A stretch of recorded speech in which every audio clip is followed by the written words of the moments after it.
Merci d'être au rendez-vous de ce soir, mesdames, messieurs, bonsoir et bienvenue. D'abord, les titres. Risque d'échauffourée pour demain. Au dernier moment, la préfecture de la police d'Antananarive interdit la grande marche citoyenne de Alain Ramarsan prévue pour ce samedi 28 mars. Le calme revient à Mananzar, mais le débat sur les bavures policières et l'utilisation des armes à feu est lancé. La lutte contre le virus du VIH-Sida a encore besoin de 9 millions de dollars. Jusqu'à ce jour, le nombre de décès s'élève à 3530 selon les estimations du CNLS. Et à l'international, la coalition militaire conduite par l'Arabie Saoudite commence le bombardement à Sanaa, la capitale du Yémen, tombée dans les mains des milices houthis depuis septembre 2014.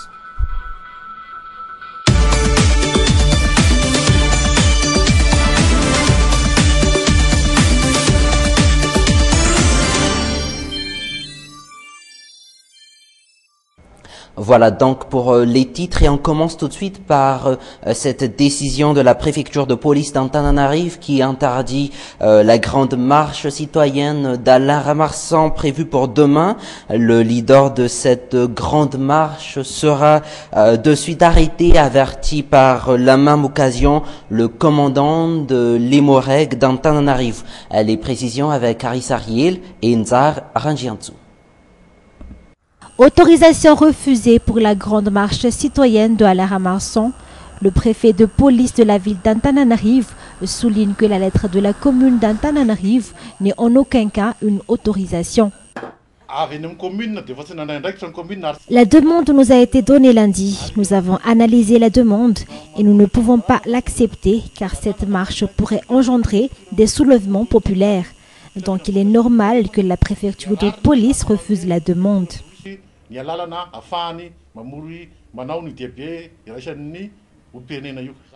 Aussi, si Alain Ramarsan insiste, il viole la loi en vigueur, estiment les forces de l'ordre. Face à la presse, le général Florence Rakoutman, commandant de l'Hémorrhague, déclare que toute manifestation sans autorisation fera l'objet des mesures adéquates. L'état-major refuse toute manifestation populaire pour ce samedi.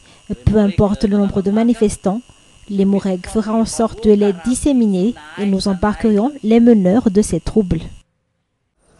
Demain, la présence des 4x4 et personnes armées de l'Hémorrhague est donc inévitable. Une démonstration de force habituelle pour ce gouvernement. Interrogé justement à ce sujet, Alain Ramarsan disait qu'il maintient leur rendez-vous de demain et je vous propose de l'écouter au micro de Nadia Narazanson. Si les forces de l'ordre pensent qu'il y aura une bavure, c'est qu'ils n'ont pas confiance aux Malgaches. Malheur à ceux qui veulent profiter de la manifestation pour une émeute. On n'emportera avec nous que des pancartes et le drapeau malgache, afin de montrer notre volonté à faire passer le message de détresse. Il est temps de montrer notre solidarité. Et comme je vous le disais en titre, le calme revient à Mananzar, mais le débat sur l'utilisation des armes à feu et sur les bavures policières renaît sur les lèvres. À quel moment l'autorisation d'ouvrir le feu est-elle accordée aux policiers et aux gendarmes? C'est à cette question que nos journalistes Touvra Kunjavoun et Nzara Ranjiantsou ont essayé de trouver une réponse. La loi est claire, le policier ou le gendarme n'est autorisé à ouvrir le feu qu'en cas de force majeure. Le policier ou le gendarme ne peut user de son arme qu'avec l'ordre de son supérieur hiérarchique.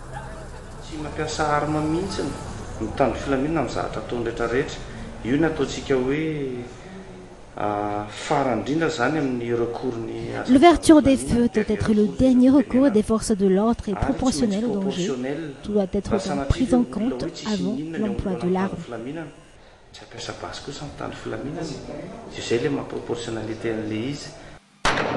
L'utilisation d'armes n'est autorisée que s'il y a menace réelle et imminente.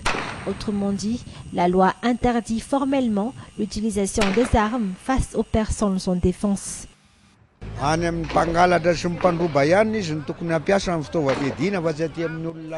Les forces de l'ordre doivent user de leurs armes qu'avec des voleurs et malfaiteurs, mais tout dépend également des munitions de ces derniers. Les forces de l'ordre ne devraient pas pour autant tirer sur un voleur non armé.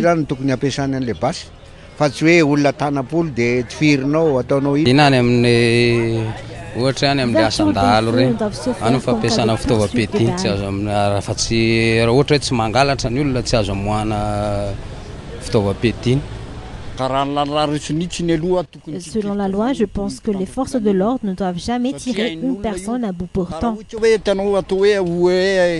La manipulation d'armes à feu est la première règle à apprendre dans toutes les académies militaires. Toute violence ou bavure policière est donc sanctionnée. Le manquement aux règles et principes définis par le code de déontologie expose le sujet à une sanction disciplinaire et à des peines d'emprisonnement.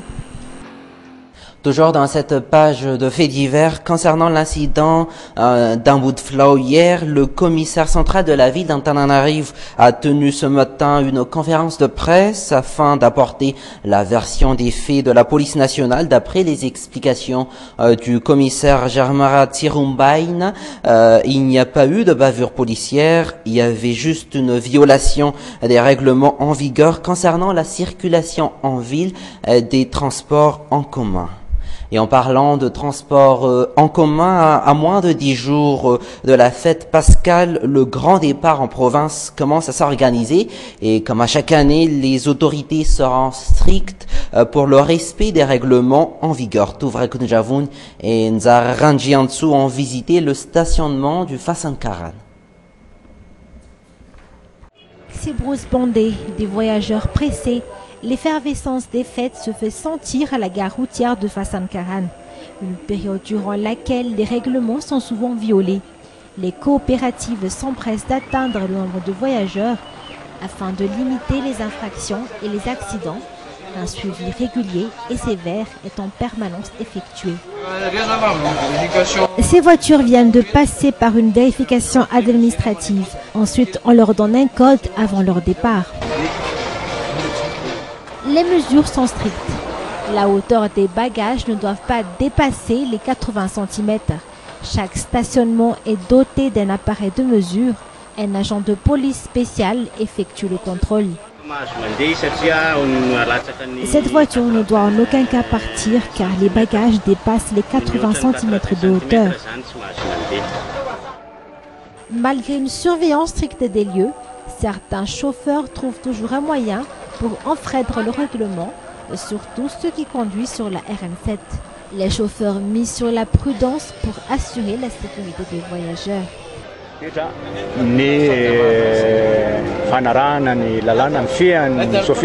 Tous les chauffeurs ne doivent pas dépasser les 80 km à l'heure durant le voyage, respecter tous les règlements et les codes de la route.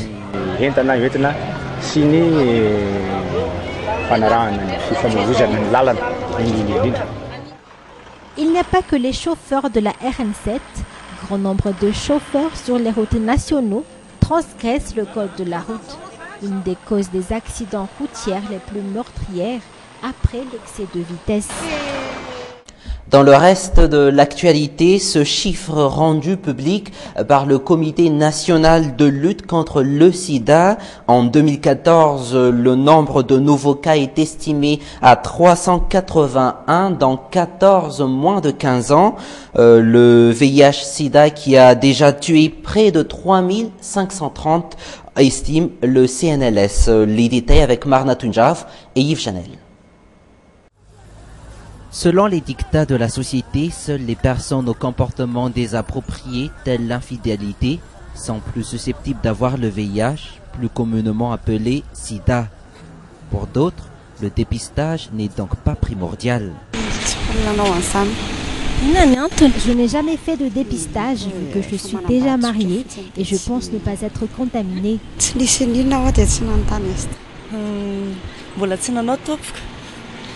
Je n'ai jamais fait de dépistage vu que je ne suis pas encore ancrée dans l'amour. On n'a jamais fait de dépistage vu que notre comportement est approprié Seuls les infidèles peuvent être contaminés. Pourtant, ces personnes connaissent très bien que le VIH-Sida se transmet par des relations sexuelles non protégées. Des connaissances toujours générales pour beaucoup. Pour le peu de gens qui pourront être attirés par le dépistage, le seul problème serait aujourd'hui le manque de moyens. Dans notre district, il n'y a pas de matériel pour le dépistage du sida. Voilà pourquoi je n'en ai jamais fait. Et dans un cas contraire, volontiers, je ferai le dépistage. À Madagascar, on compte plus de 37 750 personnes vivantes avec le VIH. Le sida qui aurait déjà tué plus de 3 530 personnes, selon les estimations du CNLS. Pour le Comité national de lutte contre le sida, la clé serait le dépistage.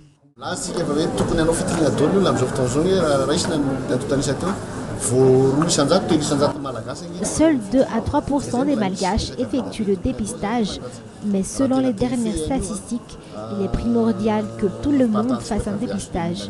Des efforts doivent être fournis avant que le sida ne soit définitivement écarté. Le but en 2030 est que personne ne soit infecté.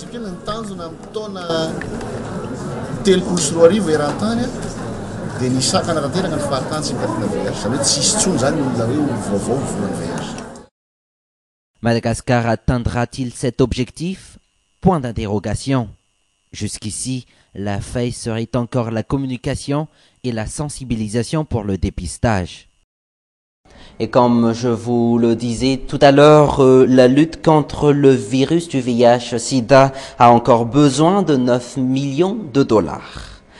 Dans les actualités internationales, 24 heures après le lancement de l'opération militaire menée par l'Arabie Saoudite contre les rebelles houthis au Yémen, les raids aériens ont repris. Au moins 39 civils ont été tués depuis le début de l'intervention saoudienne, ont indiqué ce vendredi des responsables du ministère de la Santé à Sanaa, contrôlé par la rébellion chiite depuis septembre. France 24. Merci de votre attention. Prochain rendez-vous demain à la même heure. Au revoir.